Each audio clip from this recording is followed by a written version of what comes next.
Bom dia, gente. Iniciando hoje a nossa aula de Direito Penal 1, dia 2/6, Santa Cruz, manhã.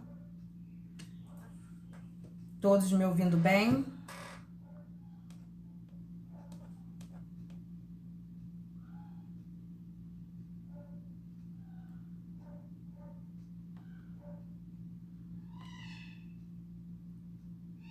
Oi, Regina, Bruno, Gabriela, Emanuele, Milena, Priscila. Bom dia, gente. Joyce, Júlio, Gilmar, Fabiana, Maiara. Bom dia para vocês, bom dia. Eu tô falando o nome de quem tá aparecendo aqui para mim, mas bom dia a todos que não estão aparecendo também. Bom dia. Regina, estava preocupada com você. Não tem desculpa, Regina, era só preocupação mesmo. Só preocupação, mais nada. Uma falta não faz, assim, diferença na qualidade do aluno, né? Mas a questão era realmente preocupação com você. Era realmente. Entendeu? E eu perguntei até aos colegas se tinham notícias suas, como é que você estava, mas eu acho que também ninguém sabia muito bem. Até tentaram falar com você no dia, mas não conseguiram. A Priscila tentou, acho que o Bruno também, entendeu? Mas não conseguimos. Mas bom saber que você está bem, de verdade. Só um minutinho que tá ajeitando uma coisa aqui na tela, para ver se dá uma melhorada aqui, peraí.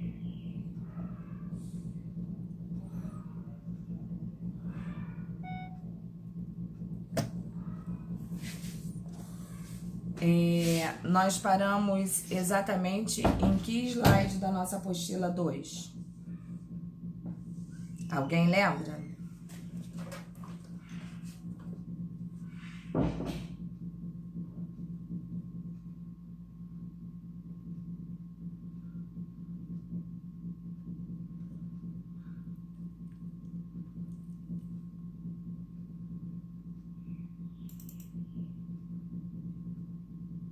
(61, Milena? Então, nós já estamos praticamente no fim, né? Hoje, daqui pra frente, pra nossa prova, são 4 aulas, né? Então, nós, graças a Deus, estamos em dia, estamos bem.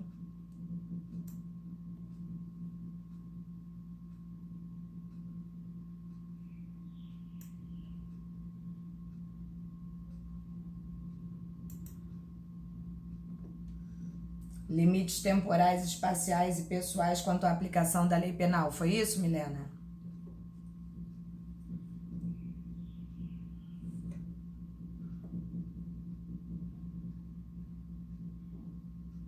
Nós chegamos a falar das leis autorrevogáveis, das temporárias e excepcionais, nós chegamos a falar?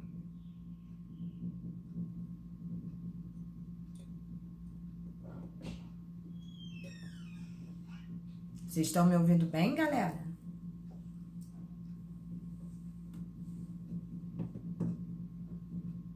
Sim, professora, seu áudio está perfeito. Tá bom. Porque eu cheguei a explicar e eu sei que a Regina não estava, mas o pessoal que estava em sala, eu cheguei a explicar as leis temporárias.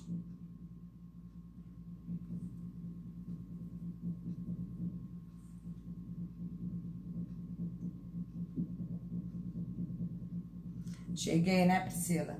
Então, vamos pro 61 mesmo. Faltou eu acabar, então, a explicação das leis temporárias, né? No mais, tá todo mundo bem, todo mundo com saúde. Isso aí. A minha maior preocupação hoje é com isso. Então, eu realmente fico angustiada quando eu vejo que algum aluno sumiu da minha aula e eu fico assim desesperada, porque é complicadíssimo, né? Mas vamos lá. Hoje vamos tentar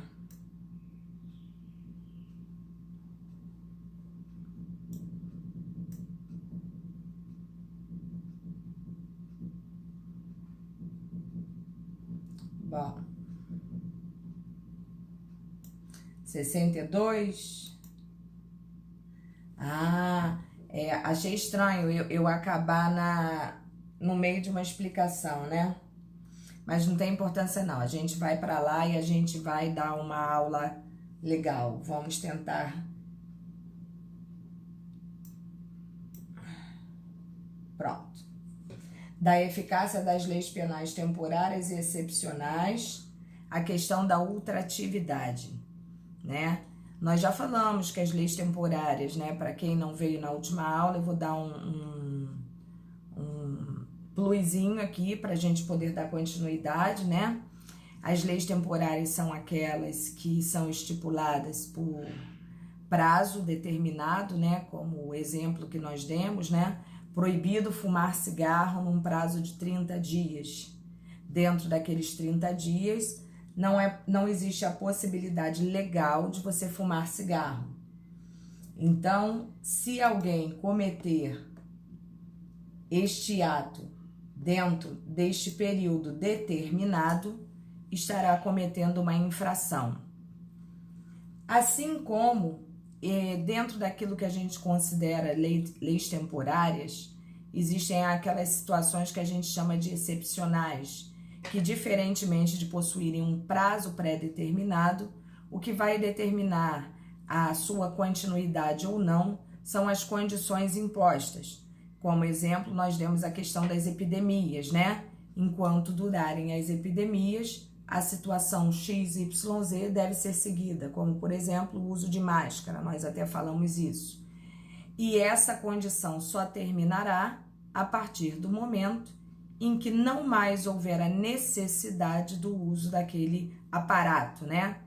Então, uma que está dentro do enquadramento de uma lei temporária, ela se dá pelo tempo pré-determinado de existência, né, de vigência, e a outra pelas circunstâncias que motivaram tal atitude. Só que nós também falamos que essas leis, elas sofrem autorrevogação. Elas não necessitam de uma lei posterior, de uma lei mais nova, para vir e suprir a necessidade dela, né? E acabar com a sua vigência. Ela é autorrevogável. Chegou nos 30 dias, ela não mais tem esse poder. E chegou no final das condições impostas também, ela também não precisa de outra lei para revogá-la. E sim, ela se autorrevoga naturalmente. Tá dando para pegar aí a explicaçãozinha? Tá dando para entender até agora? Beleza. E aí nós chegamos aqui no slide 62, né, que fala da eficácia das leis penais temporárias e excepcionais no sentido da ultratividade. Conceito de ultratividade é o caso das leis que continuam a serem aplicadas aos fatos praticados durante a sua vigência, mesmo depois de autorrevogadas. Ou seja, neste sentido aqui, a gente não vai aplicar aquela questão a lei não retroagirá para malefício do réu. Neste caso aqui, não é essa situação. Não existe inconstitucionalidade na prática deste ato. Por quê? Porque se existia um período estipulado, onde eu não poderia, neste período, praticar certa atitude, certa conduta, e eu fiz, ainda que a lei tenha sido revogada, todas as pessoas que praticaram aquela conduta naquele período pagarão pelo ato praticado, tá? Porque senão não se justificaria a lei, a própria lei. Se ela não tiver eficácia dentro daquele contexto que foi imposto, o que justificaria gerá-la, né?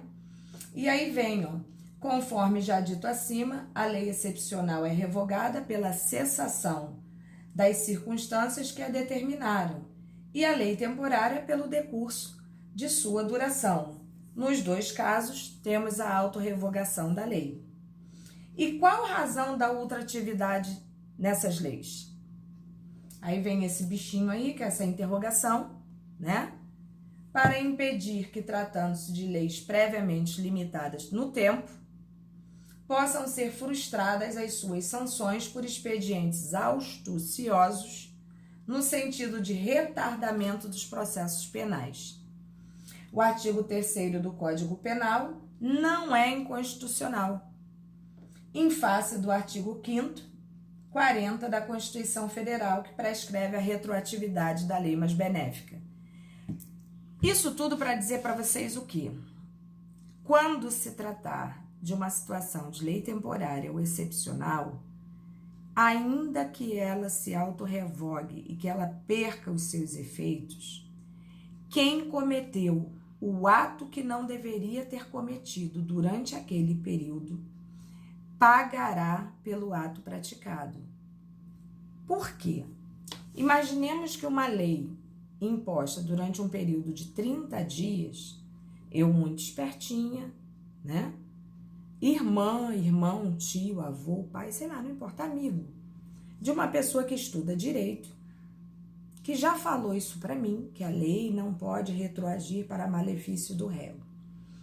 Aí eu falo assim, 30 dias? Em 30 dias, ninguém opera um processo, né? Inicia, mantém, né, o transcorrer do processo e já tem uma sentença em 30 dias. Então, as pessoas são muito astuciosas, né? O trâmite processual no Brasil é um trâmite lento, o que não justificaria a essência da lei se não pudesse praticá-la depois dela autorrevogada. Estão conseguindo captar esse raciocínio ou não, gente? Porque isso é muito importante.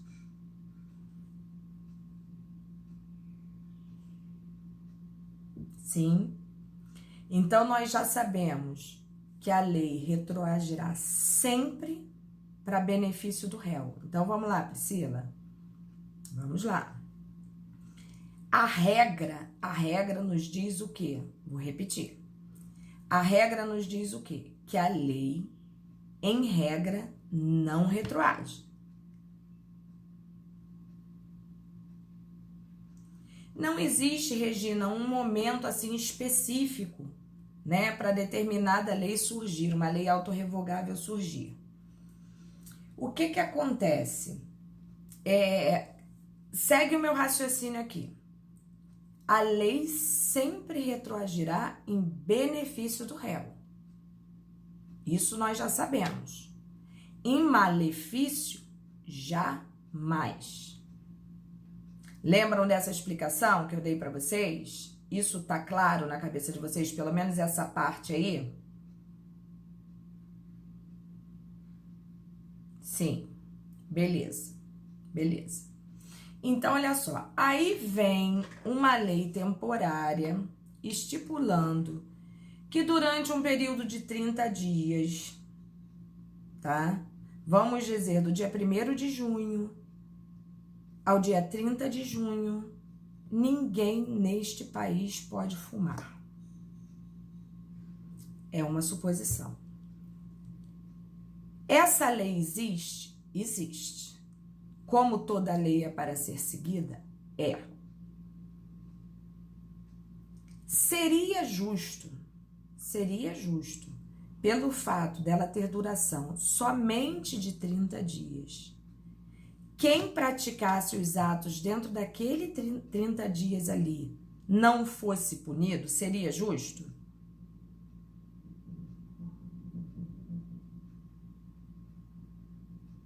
Não, não seria. Então, o que acontece? Quem praticou tem que ser punido. Por quê? Porque senão a lei perde o efeito que ela realmente foi criada para aquilo. Ah, professora, mas aí se ela acabou, se ela não existe mais, como é que eu vou ser responsável pelo ato que eu pratiquei quando a lei já nem mais existe? é exatamente essa questão da ultratividade que nós acabamos de falar aqui. Em regra, a lei não retroage para malefício do réu. Mas se nós pararmos para analisar como as pessoas são astuciosas, elas falariam assim, isso no Brasil não funciona, 30 dias eles vão conseguir me processar, julgar e me condenar? Não, então nem vou ligar, porque a lei não vai retroagir para malefício do réu. Nesta questão da ultratividade, sim. Sim. Por quê? Porque senão perderiam as características de efeito da lei. Não é uma lei que dura, é uma lei que se autorrevoga dentro do prazo estipulado ou dentro das condições de efeito de uma determinada situação. Como é o caso das excepcionais que eu coloquei aqui para vocês, que pode ser uma guerra, pode ser uma epidemia. Enquanto durar a guerra, é proibido isso aqui. Enquanto durar a epidemia, é proibido isso aqui. Acabou a guerra e acabou a epidemia, a lei se autorrevoga. Mas quem praticou as condutas que não deveriam ser praticadas, o efeito da lei continua. Entendeu, Priscila?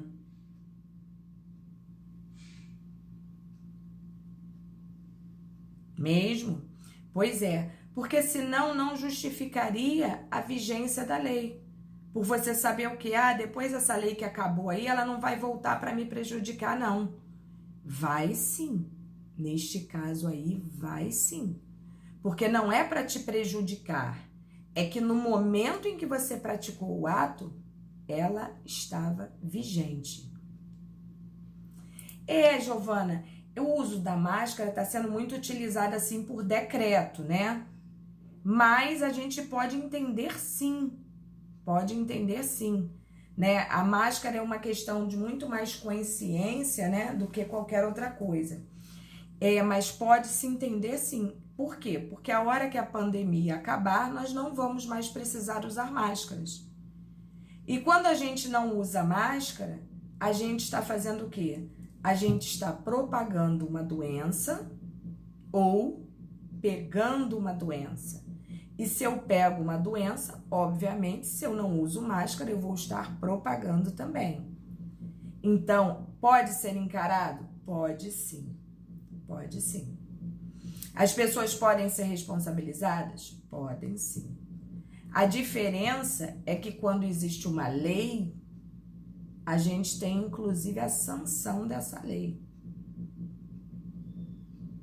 Entendeu?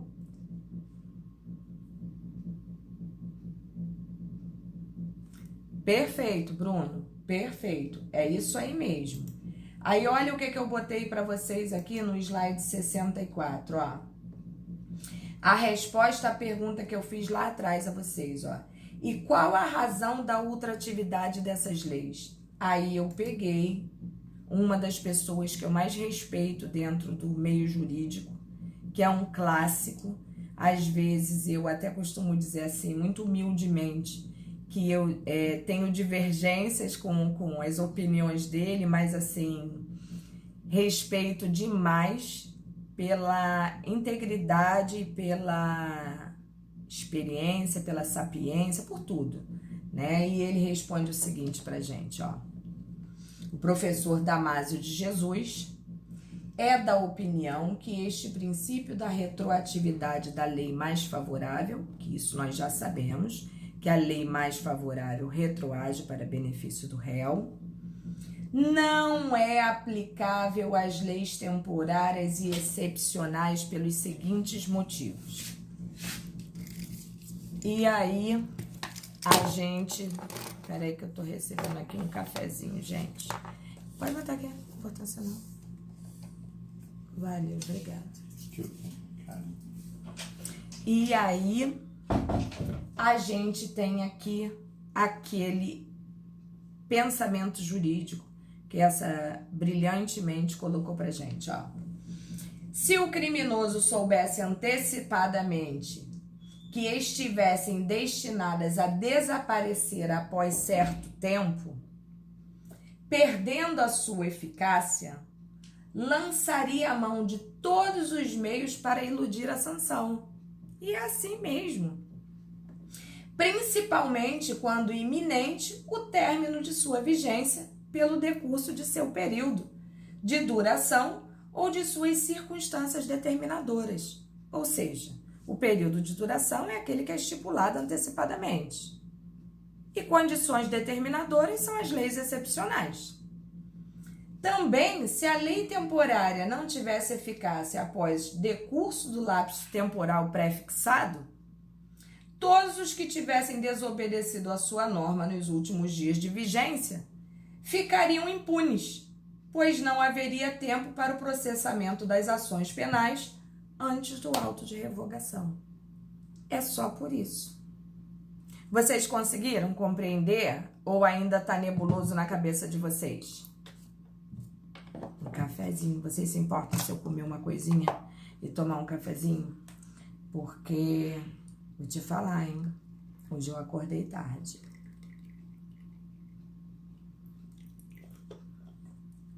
Nebuloso esse finalzinho, Bruno? Ô, Jesus. Então, vamos lá, Bruno. Não quero nebulosidade. Por quê, Bruno? Eu posso processar você por uma lei que não existe? Imagine você, se eu proibir, vamos supor que eu tenha esse poder, que eu seja a pessoa que possua esse poder. Eu proíbo, eu crio uma lei temporária que não pode usar lápis de madeira por um período de 1 ano. Por uma questão ecológica, seja o que for. Então, o correto é que ninguém use um lápis de madeira num período de 1 ano. Seja para poder as árvores crescerem, dar tempo, não importa. Eu não posso usar isso aqui. Se eu uso, eu pratico um crime. Mas se eu sei que os processos no Brasil, principalmente, são processos demoradíssimos, e vamos dizer que eu seja uma pessoa tão maldosa que fala assim, já tô no 11º mês de proibição, duvido que em 1 mês eles consigam me processar porque eu usei um lápis de madeira. Aí eu rapidamente começo a usar lápis de madeira, achando que aquilo ali vai... Por quê? Porque a lei não mais vai existir no período que eu serei processada. Só que neste caso da lei temporária, excepcional, seja ela qual for, eu tenho que respeitar, porque mesmo ela não mais existindo, não mais vigorando, eu responderei pelos atos praticados durante o período de sua vigência. Entendeu, Bruno?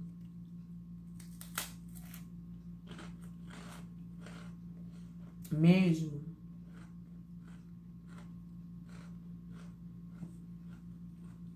que as pessoas têm essa tendência, né? Então, por isso é que a maior parte dos juristas brasileiros entendem que, ainda que a lei não mais subsista, no sentido de leis temporárias, e as excepcionais estão dentro das temporárias, tudo o que foi praticado dentro daquele período não deve passar impune, ainda que a lei não mais vigore. É só essa situação aí. Agora, quanto à lei retroagir para benefício, a regra é essa. Em malefício, jamais. Só que neste caso das temporárias e excepcionais, não é retroagir para malefício, ela existia. Entendeu?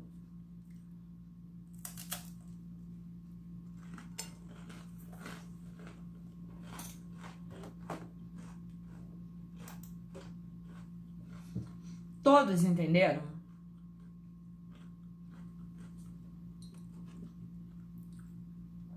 Podemos passar? Ok. Então, vamos lá. Dando continuidade aqui. dos conflitos de leis penais no tempo. Entramos numa outra situação também problemática. Muito acontece e às vezes as pessoas não sabem como resolver esses conflitos. Então vamos entender essa situação. Desde que a lei entre em vigor, até que cesse a sua vigência, rege todos os fatos abrangidos para a sua destinação. Em regra, como nós sabemos, uma lei nasce, vive e morre. Por quê? Porque hoje essa lei é muito importante, mas de acordo com a necessidade social, com o encaminhamento aí das situações no mundo, aquela lei começa a ficar meio enfraquecida. Que ela já não diz muita coisa sobre determinado assunto. A gente evolui. E com a gente, as leis têm que evoluir também. Então, para que essa lei aqui termine, tem que ter uma lei nova que fale sobre aquele determinado assunto de maneira mais clara, mais necessária, né? E por isso essa aqui vai morrer, porque essa daqui vai entrar no lugar dela. Isso a gente chama de revogação de lei. Então, prestem atenção. Entre esses dois limites, entrada em vigor e cessação de sua vigência, pela revogação, situa-se a eficácia. Assim, não alcança os fatos ocorridos antes e depois dos limites extremos. Não retroage, nem tem ultratividade. Por isso que as leis temporárias são exceção. Porque, em regra, a lei só retroage para benefício, para mais nada. E a questão da ultratividade, ela também não existe, a não ser em questões como a de leis temporárias. É o princípio tempus regi actum, o tempo de regência da lei sobre o ato. Até aqui foi. Vocês até desculpem eu estar toda hora fazendo essa mesma pergunta, é até meio chato, mas se eu perceber que vocês não entenderam, eu não posso passar matéria. Esse é o meu caminhar com meus alunos. Eu não consigo esticar a matéria se ficou alguém para trás. Então, por isso que eu tô sempre perguntando, estão entendendo? Posso sim, Milena. O que a gente tem que ter em mente é que a regra é que a lei não retroage, a não ser para benefício do réu. Só.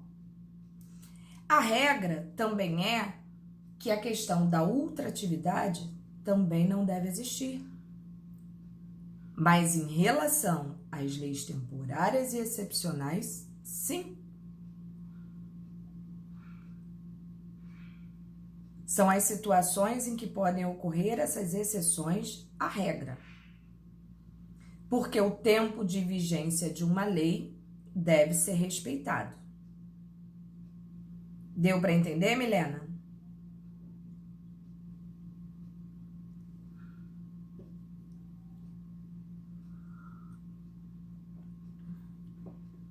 Só para ilustrar o que eu tô falando para você, Milena, essa lei aqui mais antiga, o nosso cliente praticou o crime nela, na vigência dela. Aí vem uma lei mais nova aqui, falando sobre esse assunto, de maneira mais específica, mais atual. Essa lei mais nova revogará essa daqui. E o meu cliente cometeu o crime aqui. Se essa lei mais nova aqui for mais benéfica, eu posso utilizar? Sim. Se ela não trouxer benefício nenhum diferente deste aqui, qual é a lei que eu vou utilizar? Esta aqui, porque ela vigia ao tempo do crime. Ah, professora, as duas falam a mesma coisa, só que de maneira mais clara. Então, não há motivo para retroagir. Entendeu, Milena?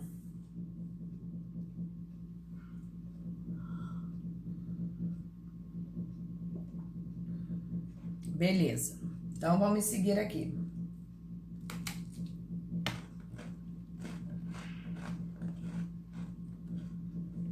No entanto, continuando aqui o nosso raciocínio, pode ocorrer que um crime iniciado sob a vigência de uma lei tenha seu momento consumativo sob a de outra. Como resolver a situação? Nós já falamos dessa questão. Eu comecei a praticar o crime na vigência dessa aqui. Fui dando continuidade. Quando eu consumei, já estava na vigência dessa daqui. É isso que vocês têm que ter em mente. Aí vem. Como resolver a situação? Foi exatamente aquilo que eu expliquei para vocês. Qual a lei a ser aplicada? A do tempo da prática do fato ou a posterior? Surge, pois, um conflito de leis penais no tempo e a necessidade de princípios para solucioná-los. Temos, assim, dois princípios que regem os conflitos de direito intertemporal. O primeiro, que vocês já conhecem, o da irretroatividade da lei mais severa. Acabamos de falar. E o segundo, o da retroatividade da lei mais benigna.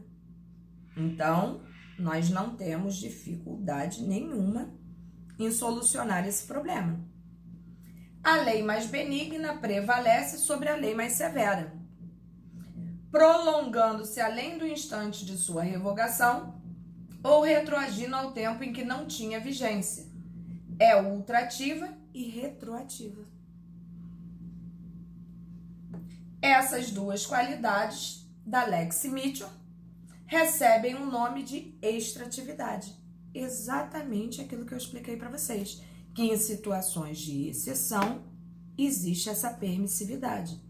O que a gente tem que guardar é que a lei, em regra, não retroage, é o princípio da irretroatividade, mas se ela retroage, ela só pode retroagir em benefício do réu.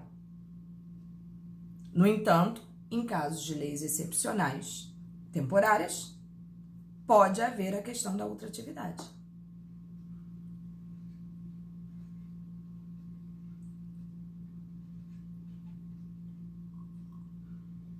Não, Bruno. Se não fosse lei excepcional, não poderia escolher. Na lei excepcional, você não pode escolher. Você não pode. Vai prevalecer, não tem jeito. Vai prevalecer a questão da ultratividade, sim. Vai prevalecer a lei que estava vigindo naquele período, porque não existe outra lei para falar sobre aquele determinado assunto. Ali não é nem questão de escolha, não. É porque não existe outra lei. Aquela lei era temporária. Não foi outra lei que veio e revogou ela. Ela se autorrevoga. Quando o período acaba, ela para de existir. Então, nós não temos nem opção de escolha. No caso da temporária, da excepcional, vai ter que ser o que estava escrito naquele período. Entendeu, Bruno, ou não?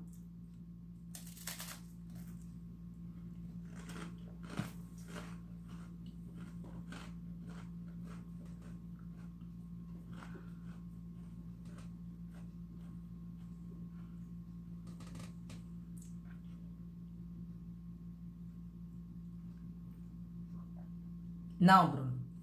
Olha só. Então, vamos voltar tudo. Não, vamos voltar pelo menos um pouquinho, que eu não quero deixar você com essa dúvida. Tá? Quando eu crio uma lei temporária, a dos 30 dias, eu criei ela, não existia. nenhuma lei que falava sobre aquilo. Eu criei ela. E quando eu criei, eu já falei o quê? Olha, ela tem duração de 30 dias. Acabaram esses 30 dias, acabou a proibição. E exatamente por não existir outra lei que fale sobre aquele mesmo aspecto, não há que se pensar o quê? Em lei mais benéfica ou lei maléfica, porque só existe ela. E por este motivo, ela se autorrevoga. Não existe uma outra lei que vem para o lugar dela. E quando ela se autorrevoga, ela para de existir, a sua vigência acabou. Aí as pessoas, né, até mesmo os juristas, eles têm mania de falar o quê? Se a lei acabou, ela não mais existe sobre aquele determinado assunto, não há que punir a pessoa. Não, há sim. No caso da lei excepcional e temporária, há sim, porque todo mundo sabia que ela ia durar naquele determinado tempo. E que não existe lei mais benéfica ou maléfica para falar sobre aquilo ali. E que todos os efeitos das condutas praticadas durante aquele período vão ser válidos, sim, ainda que a lei não tenha mais eficácia. Entendeu, ô Bruno, ou não ainda?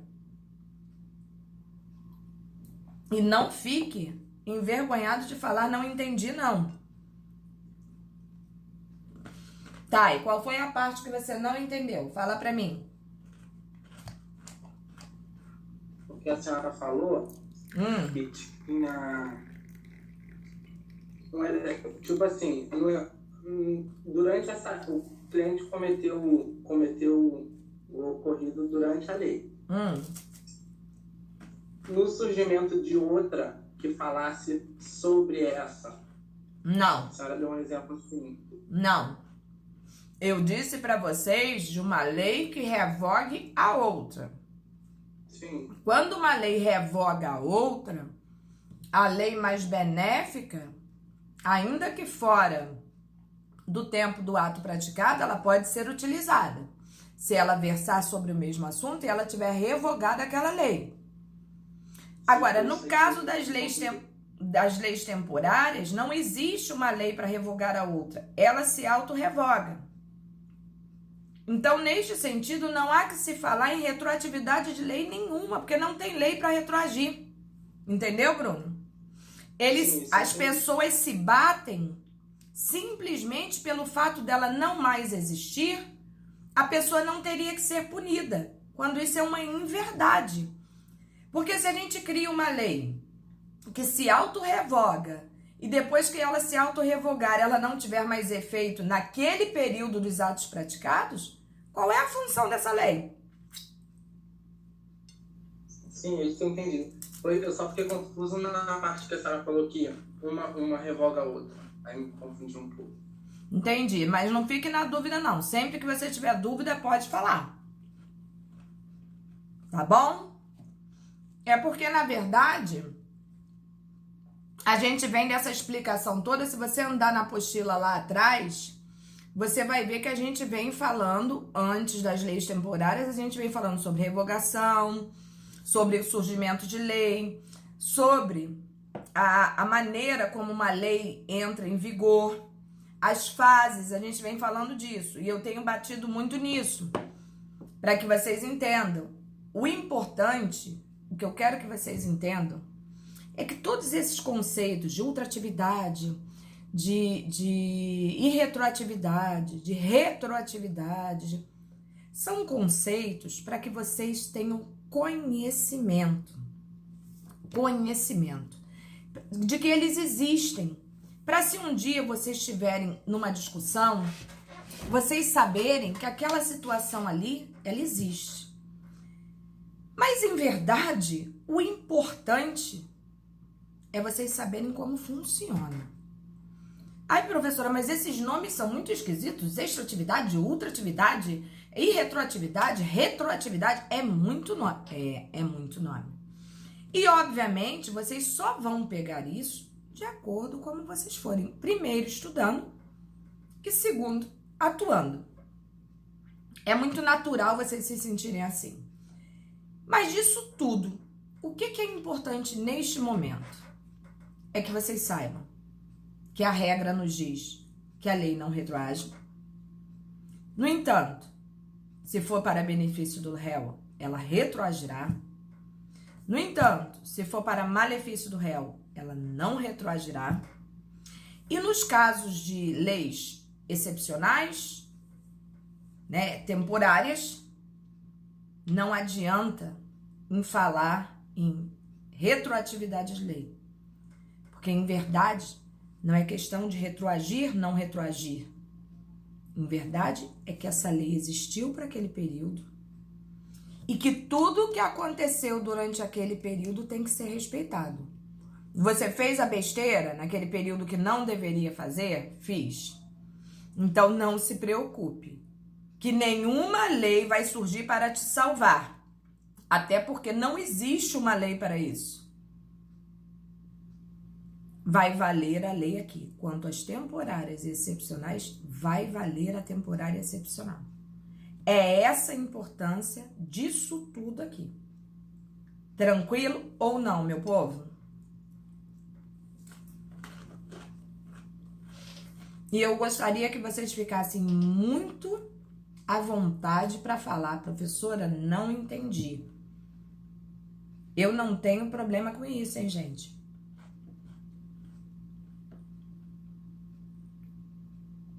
Beleza. Então, vamos lá. Em relação à lei mais severa, aplica-se o princípio da não extratividade. Olha que nome, gente. Cada vez aparece mais nome, né? Ultrativo, extrativo e retroativo. É o que eu tô falando. O que eu quero que vocês entendam é a importância da utilização.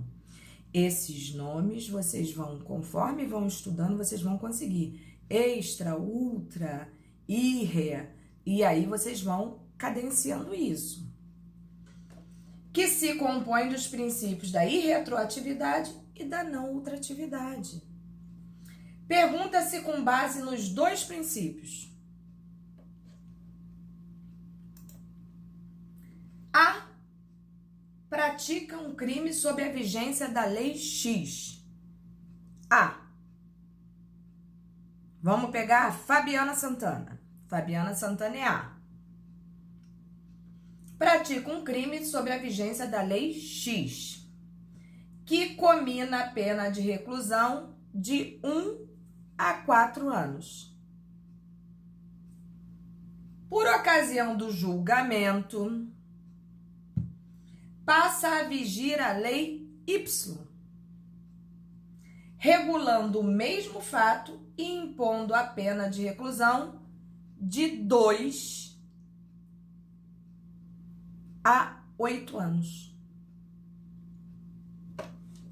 Qual a lei a ser aplicada? A anterior mais benéfica ou a posterior mais severa? A benéfica. Claro, claro. Professor, e se ela já tivesse recebido a sentença? Poderia? Poderia. Professor, e se ela já tivesse cumprindo a pena? Poderia também? Poderia. Professor, e se fosse uma questão de lei temporária? Poderia? Não. Porque não existe possibilidade numa lei temporária de existir outra lei que verse sobre aquele assunto ali. Por quê? Porque era só 30 dias. Se eu criar uma lei por mais 30, o que adiantaria eu criar por mais 30? Ela já existia, ela seria de 60. Não existe uma lei posterior que venha falar sobre aquele assunto. Então, não há que se falar em lei mais benéfica ou lei para piorar a situação do cidadão. A única discussão com a excepcional e a temporária é o fato simplesmente dela não mais existir. A discussão é só essa. Como uma lei que não mais existe pode condenar alguém? Em regra, não poderia. Correto? Lembra que eu falei para vocês? Quando uma coisa deixa de ser crime, quem tá preso vai pra rua. Vocês lembram disso? Só que quando se fala de lei temporária e excepcional, isso não acontece. Porque não era uma lei que já existia em tempo integral. Ela existiu durante aquele espacinho ali. Então, ela tem que ser respeitada sim. Quero muita clareza de vocês para mim. Compreenderam isso ou não? E eu não tô aborrecida. Pelo contrário, me aborrecerá se vocês forem fazer penal 2 sem entender penal 1.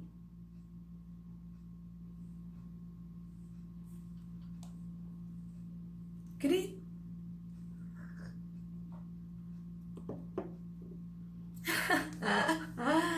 Ai, gente, vocês são umas graças. Umas graças. Ok, então. E aí vem a respostinha da nossa interrogação, né? A lei mais benigna prevalece sobre a mais severa, prolongando-se além do instante de sua revogação ou retroagindo ao tempo que não tinha vigência. Entendeu? Por quê, gente? Existia uma aqui, uma aqui. Eu cometi o ato aqui, mas fui julgado aqui. Então, obviamente, seja essa mais benéfica ou seja essa mais benéfica, vai ser utilizada a mais benéfica, não tem jeito. Tá? E olha, às vezes o Estado dorme, tá, gente? O que a gente tem que ficar alerta é exatamente nisso. O Estado, ele dorme. Quando eu falo Estado juiz, o Estado promotor, seja o que for, né? E se o cara tem um defensor e a gente percebe que o Estado dormiu, a gente tem que provocar isso no Estado, tá? Tem que informar. Olha só, existe uma lei mais benéfica sobre esse assunto aí. Então, ó, vamos usar isso daqui no meu cliente. É isso que a gente tem que ficar esperto.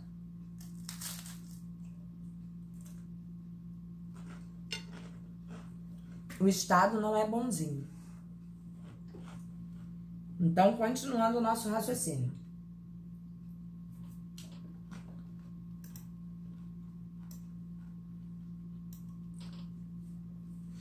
Das hipóteses de conflito, vamos piorar tudo, né? Tava bom demais. As hipóteses de conflito de leis penais no tempo. Piorar nada, vai ficar mais fácil agora. A lei penal que entra em conflito com a anterior pode apresentar as seguintes situações. E todas essas situações vocês já viram. Portanto, não tem espanto nenhum. A primeira, a lei nova suprime normas incriminadoras anteriormente existentes. É o que a gente fala, que é conhecido como abolitio criminis. Abolir o crime. Olha bem, lei mais nova suprime normas incriminadoras anteriores a ela. Se eu digo aqui que beliscar alguém é crime e vem uma norma mais nova dizendo que beliscar alguém não é crime, essa norma mais nova suprimiu aquela incriminação e aboliu o crime. Então, a isso a gente dá o nome de abolitio criminis. Não mais há que se falar em punição. Lembram disso ou não? Vocês vão ter, agora eu vou encher o saco de vocês, porque eu não quero passar um momentinho desse sem que vocês entendam.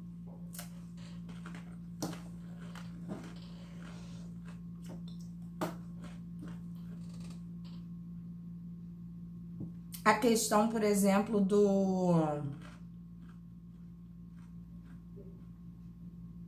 quando, ó, olha eu, hein, Bruno? Quando o homem traía a mulher no casamento, lembra disso? Como é que dava o nome a isso?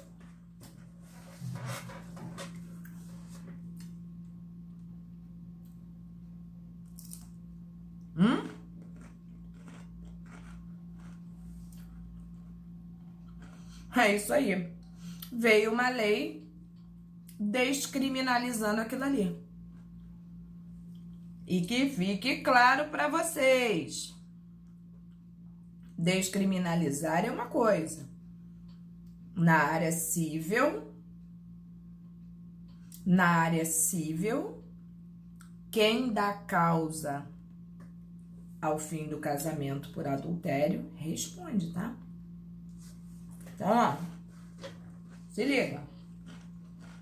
Então, vamos lá. Situação B. A lei nova incrimina fatos antes considerados lícitos. Novatio legis incriminadora. Uma lei nova que diz que aquilo que não era crime agora é. Essa lei nova incriminadora me pegará aqui?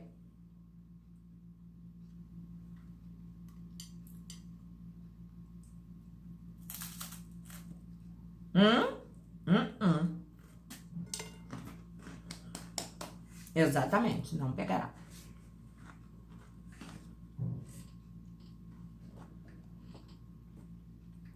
Gente, é horrível comer dando aula. Eu nunca mais vou fazer isso. Jesus. A C. A lei nova modifica o regime anterior, agravando o sujeito.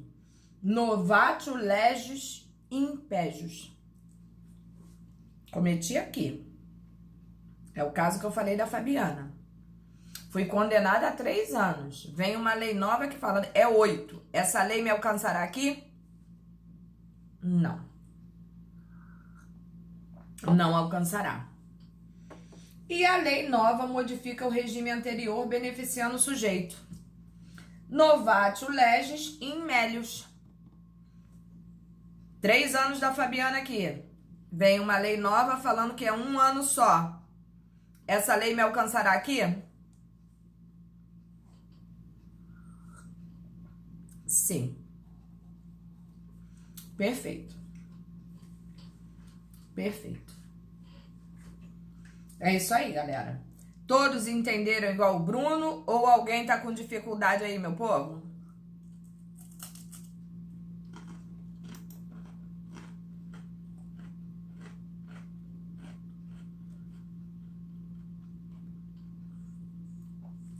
Regina, tu tá muito quieta hoje. Priscilinha.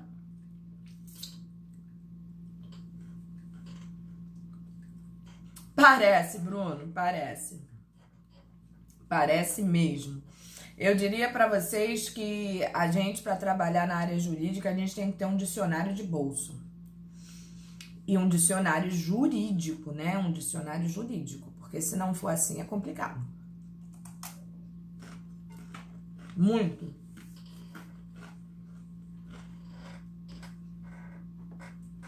Bom. Para resolver essas situações, o Código Penal preceitua determinadas regras além dos postulados constitucionais retroreferidos, bem como o próprio artigo 2º do próprio Código Penal. Abolitio criminis, novatio legis, ou lei supressiva de incriminação. A lei nova suprime normas incriminadoras. Já vimos isso aí, né? O fundamento da abrogação de uma lei que define um fato como infração supõe que o Estado já não o considera contrário aos interesses da sociedade. É aquilo que a gente falou aí, agora mesmo que a Regina respondeu do adultério. O Estado entendeu que a sociedade já não liga mais para isso. Em tese, né? Com o abolitio crimes ou novatio legis, surgem as seguintes hipóteses. Vocês só têm que entender. Não precisa guardar esses nomes em latim. Isso eu já falei, com o tempo vocês vão adquirir isso, tá? O tempo. Então, vamos lá.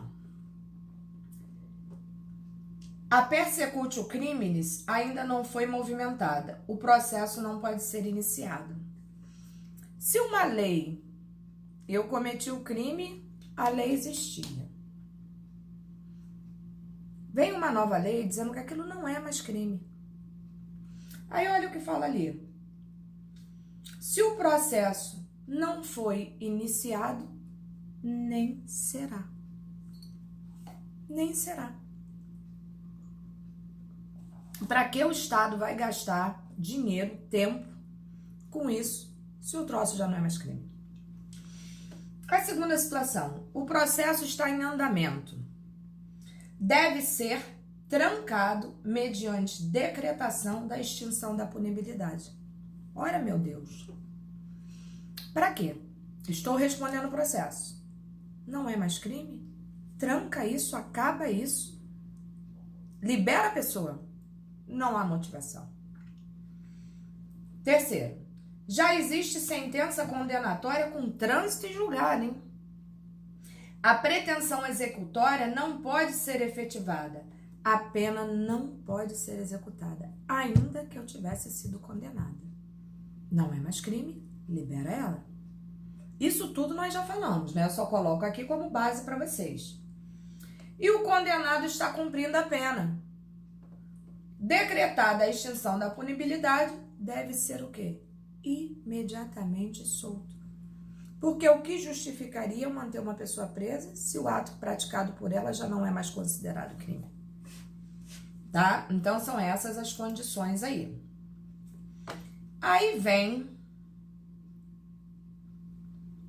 Isso nós estamos falando da abolitio crimes, né? A abolição de um crime em relação ao ato praticado pela pessoa. Aí vem uma novatio legis incriminadora, uma lei nova incriminadora. A lei nova incriminadora, fatos anteriormente considerados lícitos. Ou seja, se eram considerados lícitos e passou a ser considerado ilícito, nós temos um probleminha, né? Isso aí, Regina, isso aí. Isso aí. Às vezes não entendem mesmo, né? Por desconhecimento. É isso aí. Então, vamos lá. Quando um indiferente penal passa a ser considerado crime, ocorre a novatio legis incriminadora. Uma lei nova que incrimina fatos anteriormente considerados lícitos. Neste caso, tem império a regra do tempus regit actum. Esta lei retroagirá para pegar as pessoas aqui atrás? Não.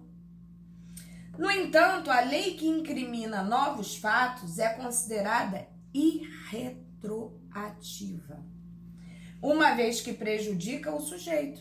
E nós também já sabemos disso, né? Essa regra, ou melhor, esse princípio da irretroatividade da lei mais severa é compreensível. Se um dos requisitos do crime é a antijuridicidade, contrariedade do fato à norma, contida implicitamente na lei penal, se não existe lei, não há norma. Lembram do princípio da legalidade? Não há crime sem lei anterior que o defina, nem pena sem prévia cominação legal. Se quando eu pratiquei o ato não existia uma lei que incriminasse, por que eu tenho que ser punida? Não tem. Então vamos lá. Se não há advertência do Estado proibindo determinada conduta e impondo uma sanção ao autor, ela é, por ele, considerada penalmente lícita. E quem a pratica não pode ser apenado. Se assim não fosse, não haveria garantia. O cidadão, praticando uma conduta lícita hoje, poderia, em consequência dela, ser condenado amanhã. Olha que absurdo. Aí seria muito poder dado ao Estado. Muitas pessoas seriam pegas de calça riada, né? O que não é realmente, de fato, a conduta correta a acontecer, né? Aí temos outra situação que também pode ocorrer. A questão da... Nós já falamos isso tudo. No entanto, é só para a gente repassar para que o entendimento fique mais claro. Professora, não entendi. Para a aula e eu volto. Eu só peço isso a vocês, para que eu não fique toda hora perturbando aí. Entender? Por favor. Novatio legis impégios. A lei nova modifica o regime anterior, agravando a situação do sujeito. Também já sabemos que isso não ocorrerá, não é verdade? Quando a lei posterior, sem criar novas incriminações ou abolir outras precedentes, agrava a situação do sujeito, esta não retroagirá. Neste caso, há duas leis em conflitos, a anterior mais benigna e a posterior mais severa. Em relação a esta, aplica-se o princípio da irretroatividade da lei mais severa, quanto àquela, o da ultratividade, da lei mais benéfica. Sempre será a mais benéfica, exceção, a leis temporárias e excepcionais que não têm lei mais benéfica. Sendo assim, se um sujeito pratica um fato criminoso na vigência da lei X mais benigna e no transcorrer da ação penal surge a Y maligna, piorando toda uma situação, o caso deve ser apreciado sob a eficácia da antiga, em face da exigência de não fazer recair sobre ele uma valoração mais grave que a existente no momento da conduta delituosa. Ora, claro, sem sombra de dúvida, a obediência ao princípio de novo, tempus regit actum.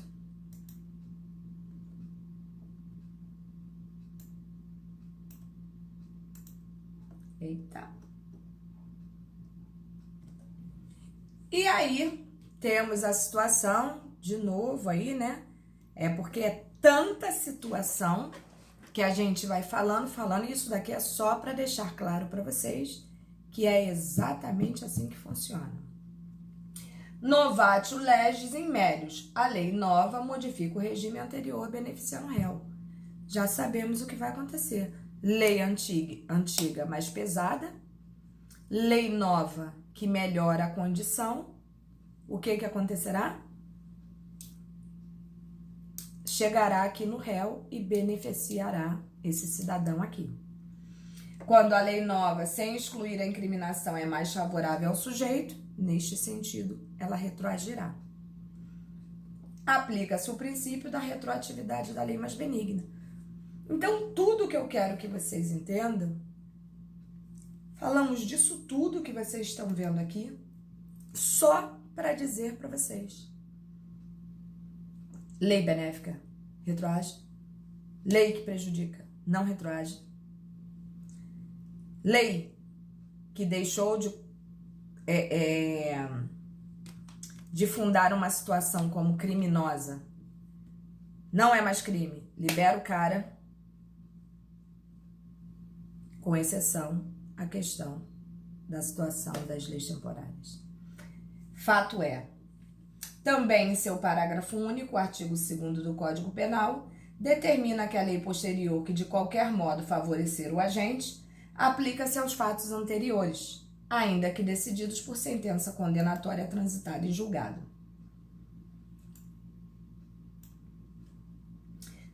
E aí, até aqui, deu para entender ou ainda está complicado? E vamos tomar café. Hoje a aula tá um estresse para vocês, né? Porque é muita informaçãozinha pequenininha que parece que vai descaraminholando a cabeça de todo mundo, né? Até que me ajudou o senhor, é ótimo. Estamos andando pelo Vale das Sombras.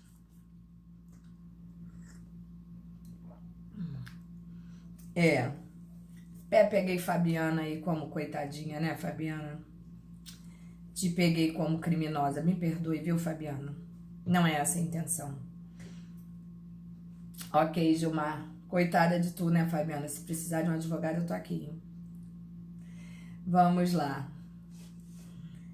Joyce, tá rindo? Vamos lá, gente. E aí chegamos aqui naquilo que vocês também já sabem, né?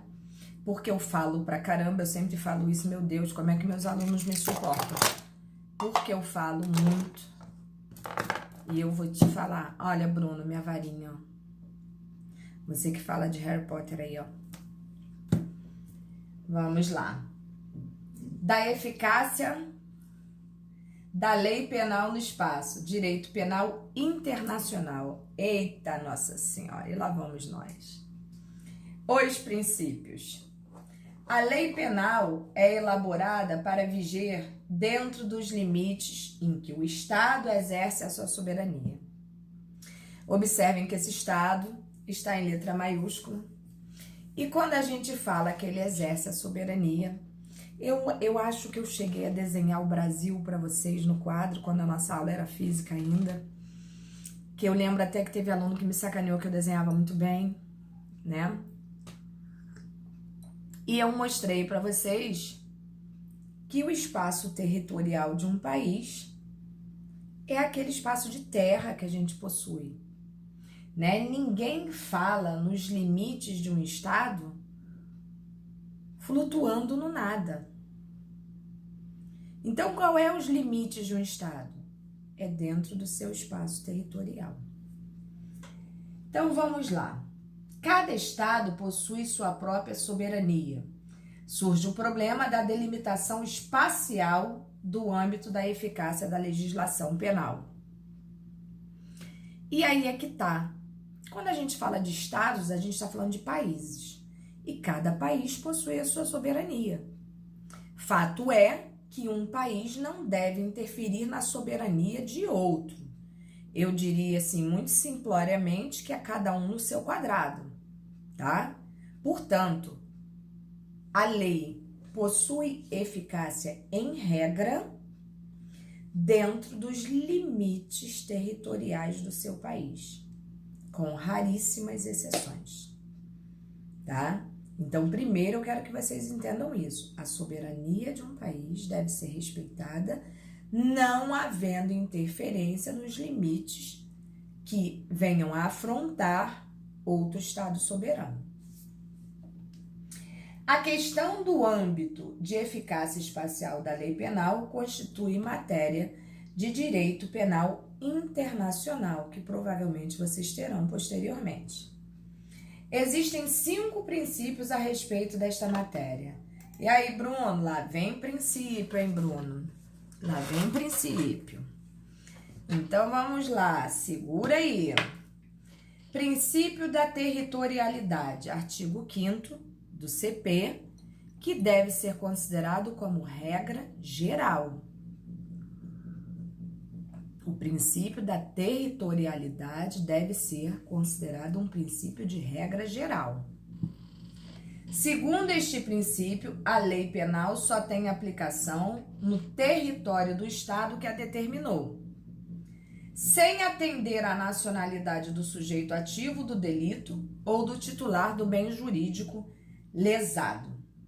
O que significa dizer que praticou o crime dentro de território nacional, independentemente de quem é o sujeito, sendo ele daqui ou de fora, ele vai ter que responder pelos limites legais impostos pelo nosso país. Esta é a regra. Princípio territorial exclusivo ou absoluto, pois exclui a aplicação da lei penal de um país de fora de seu território. Ou seja, de fora do meu território, ninguém manda, ninguém apita. Aqui a regra é nossa. Possui 3 aspectos que o fundamentam.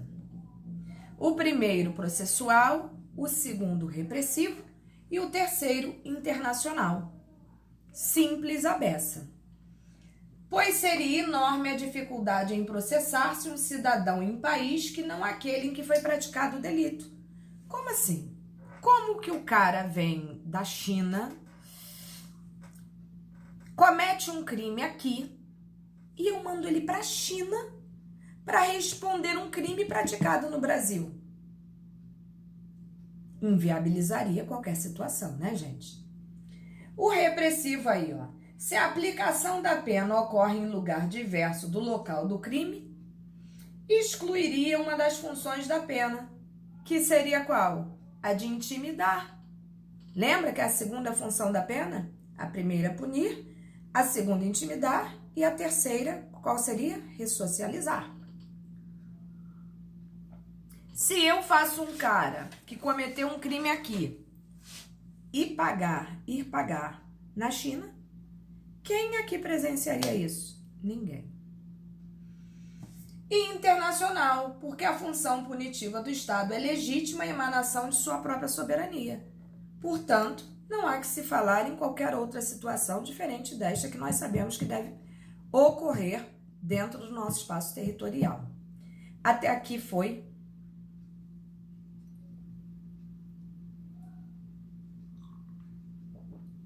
Vocês ainda estão conseguindo raciocinar tudo que eu tô falando? Tá dando para pegar numa boa?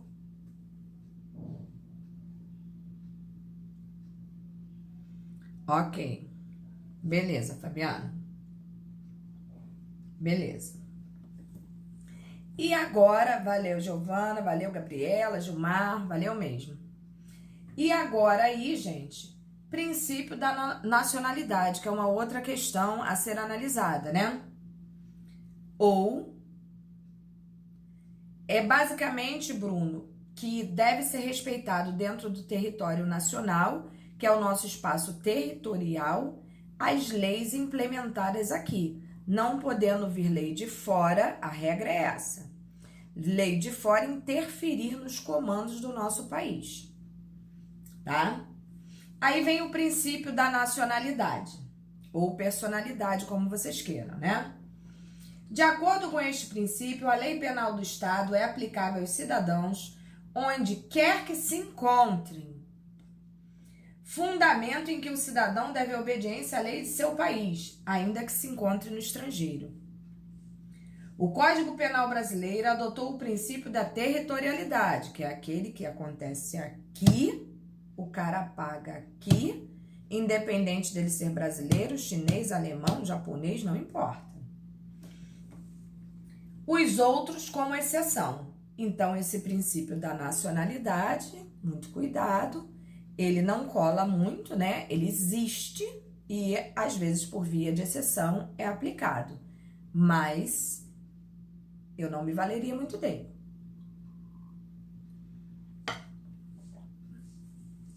Aí vem. O artigo 5º do CP aplica-se à lei brasileira, sem prejuízo de convenções, tratados e regras de direito internacional aos crimes cometidos no território nacional. Isso tudo é questão de política internacional e criminal, tá, gente?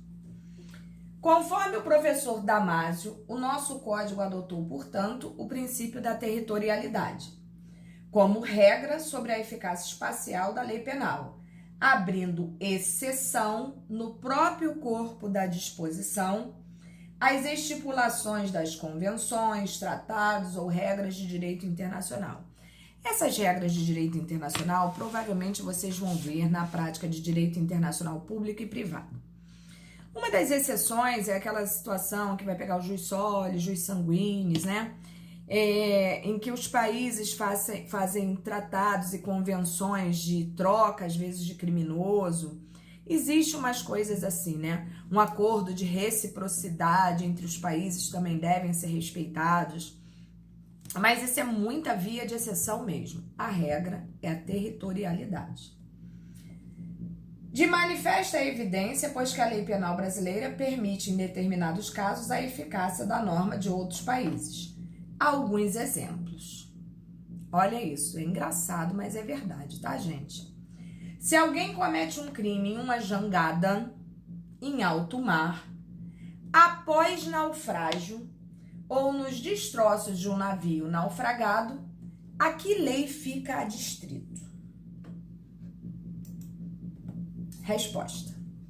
Se a jangada foi feita com os destroços do navio, segue-se a lei da nação a que pertence o navio.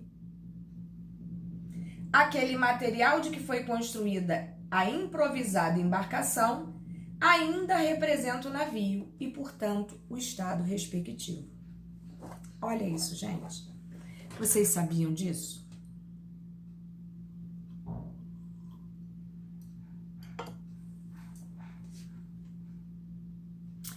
Pois é. Faz sentido, né, Bruno? Vocês já tiveram... Vocês já tiveram direito constitucional?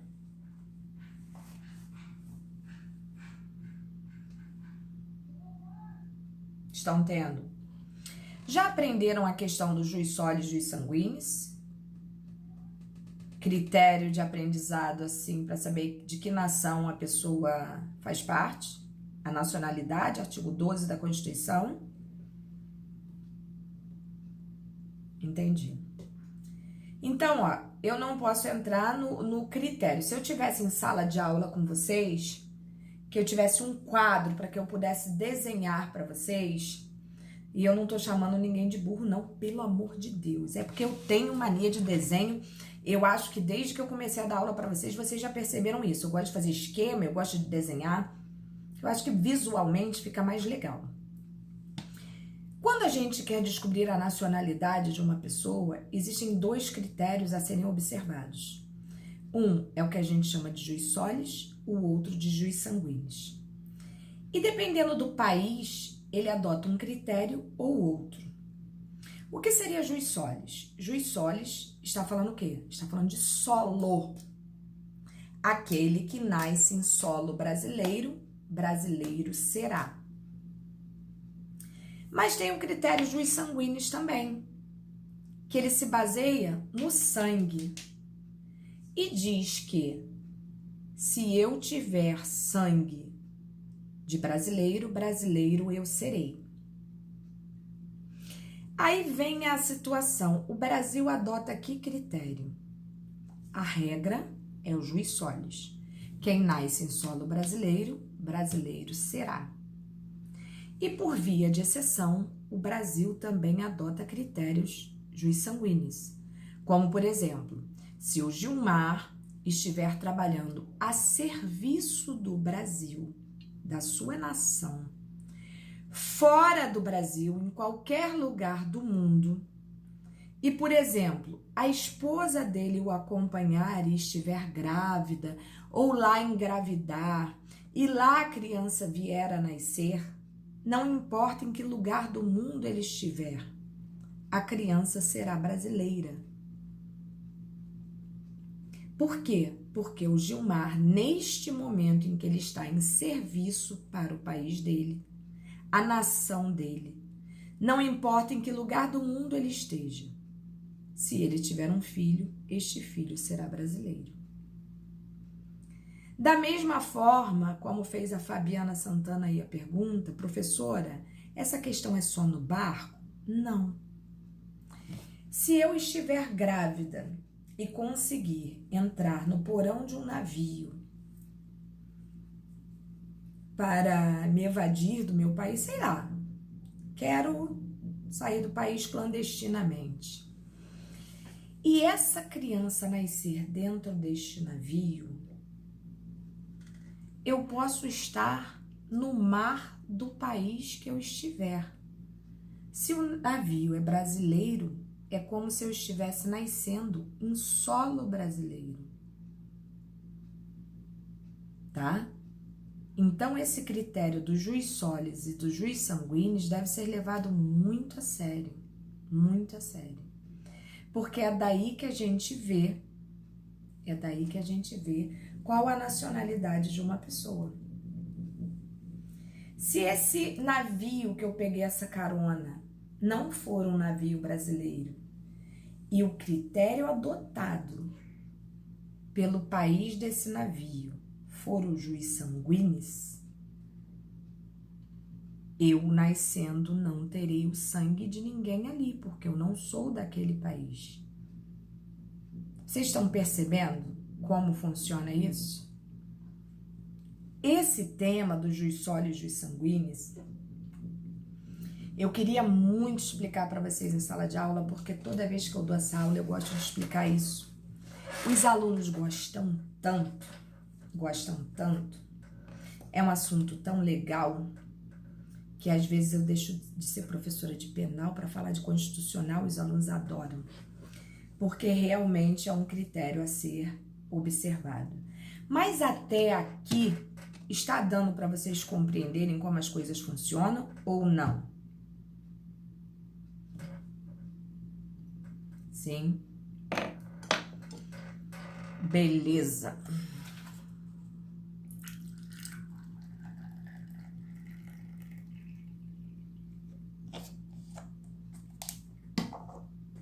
Então, vamos lá. Valeu, Milena. Vamos lá, continuando aqui, ó. Segundo exemplo. Se a embarcação foi feita com destroços de 2 navios, o que aconteceria, né? Suponha-se o caso do abarroamento. Os 2 navios se desmontam, fica ali no mar, né? E cria-se essa jangada aí com material dos 2 navios abarroados. Resposta.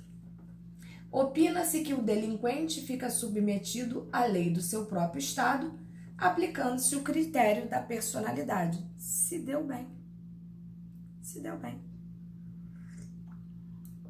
Né? Conseguiu sair praticamente ileso. Porque se é das 2...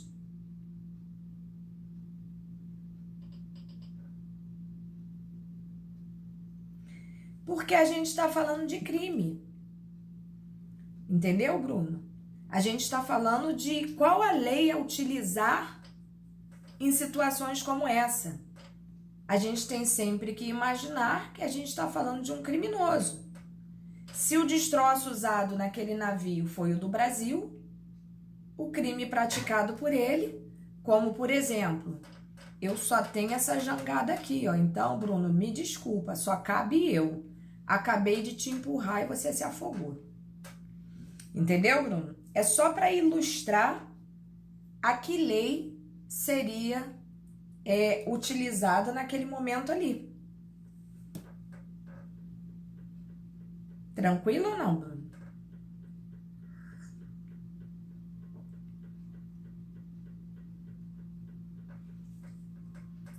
Bruno?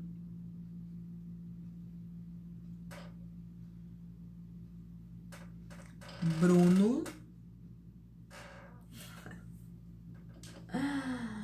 Ai, Bruno. E aí chegamos aqui no lugar do crime. Olha que maravilha. Nós conseguimos chegar ao final da nossa apostila número 2, que delícia. Para Damaso de Jesus, a determinação do lugar em que o crime se considera praticado, segundo o Código Penal, é decisiva no tocante à competência penal internacional. O nosso Código Penal, no entanto, adotou, segundo o artigo 6º, a teoria da ubiquidade. Considera-se praticado, olha outro nome, hein, Bruno? Considera-se praticado o crime no lugar em que ocorreu a ação ou omissão, no todo ou em parte, bem como onde se produziu ou devia produzir-se o resultado. Nada mais justo, e é por isso que a regra nos aponta que se alguém pratica um crime em Campo Grande, em Santa Cruz, em Bangu, seja onde for, ele responderá no local do crime, tá? Isso serve, inclusive, a nível internacional, né, gente? Se você cometeu o crime no Brasil você responderá. Essa é a regra. E a questão da extraterritorialidade. O legislador penal brasileiro adotou o princípio da territorialidade, isso a gente já sabe, né? Como regra. Entretanto, esse princípio sofre exceções no próprio corpo do dispositivo, ao ressaltar a possibilidade de renúncia de jurisdição do Estado mediante convenções, tratados e regras de direito internacional. nós já falamos que existem essas questões de política criminal, né, internacional, das quais realmente a gente não tem gerência alguma, mas que são acordos que podem ser efetuados entre países, né, inclusive acordo, como eu falei, de reciprocidade, e que realmente devem ser respeitados, e essas são por vias de exceção. Por isso que foi adotado o princípio da territorialidade temperada, uma maneira quase que, assim, como é que eu vou dizer, uma maneira bonitinha de falar para você o seguinte: olha, a regra é a territorialidade, mas por convenções, tratados e regras de direito internacional, essa territorialidade é temperada, uma vez que muitas das vezes a gente admite intervenção de outros países por acordos que são feitos entre um país e outro. E aí, meu povo? Entendida aí a nossa situação? Ficou tranquilo para a cabeça de todo mundo ou tá nebuloso?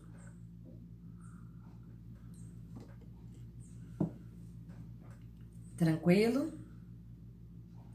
E eu nem acredito que nós chegamos no final da nossa apostila, o slide 90, quando a gente estava na 61.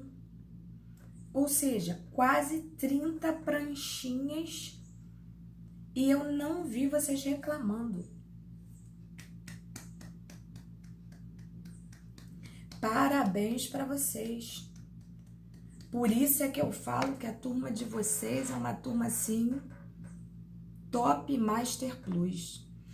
Eu sou muito satisfeita com todas as minhas turmas. Eu sempre elogio demais os meus alunos e elogio de coração aberto, satisfeita.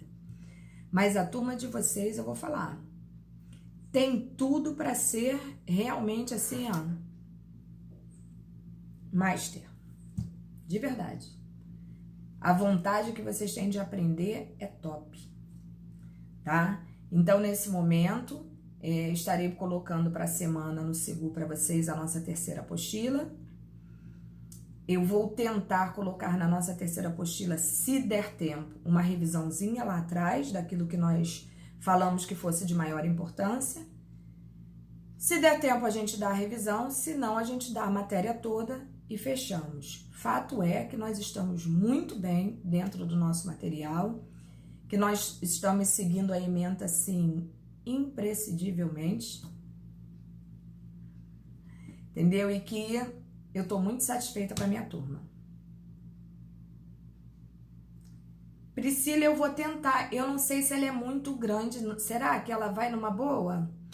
Posso tentar sim, tá? De qualquer forma, eu agradeço muitíssimo a vocês. Se cuidem para que semana que vem nós estejamos aqui.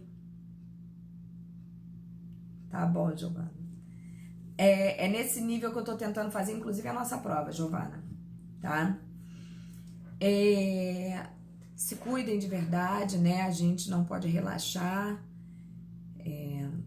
Todo dia a gente tá vendo coisas não muito boas, né? Então a gente realmente tem que se cuidar para que semana que vem estejamos aqui todos felizes de novo. E desejo a vocês que Deus abençoe a vocês, a sua família, grandiosamente todos esses dias aí, tá bom? Fiquem com Deus. Qualquer coisa eu tô aqui. Beijos. Valeu, gente. Valeu de verdade.